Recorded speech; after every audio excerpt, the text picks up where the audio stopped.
Okay, dear students, for your day 3 home-based learning, we will be doing revision of problem-solving heuristics that was taught in term 1 and term 2.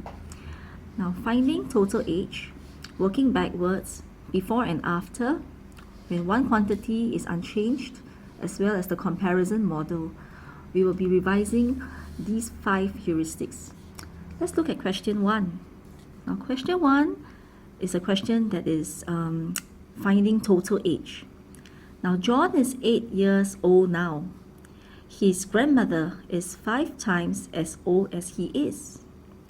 What will be their total age 2 years from now? Now, I hope you remember that for Polya's 4 steps, it's always important for us to understand the question, plan, and next carry it out, and finally check. So, to understand the question, we need to use a model to help us put information into the model so that it helps us understand the question better and find out whatever we are solving for.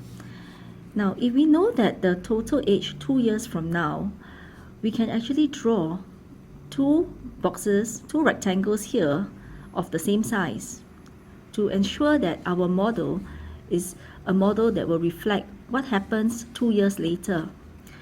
And without this rectangle now, let us put in the information that John is 8 years now. So we can write 8 here. And since his grandmother is 5 times as old as he is, we will have to have 5 units to show that the grandma is 5 times as old. So this is 1 time, 2 times, 3 times, 4 times, 5 times. And you will repeat the 8s in the boxes to show that the grandmother is 5 times as old as John. And therefore, what is John's age now? His age now will be 8 years old. The granny's age will be 5 multiply 8, and that gets us 40. Now, what happens 2 years later? Now, 2 years later means that we will need to add 2.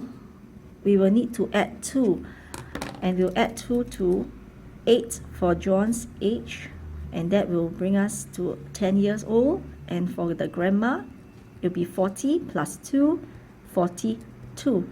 But this is not the end of the question. The question is asking us to find total age 2 years from now. So our question mark will have to be placed here to find the total age. And we will add 10 years plus 42 here to arrive at 52.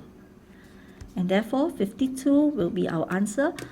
Be careful with your word sentence. You have to include the words total age 2 years from now. So you may write it as their total age 2 years from now will be 52 years old. So this is the end of the question.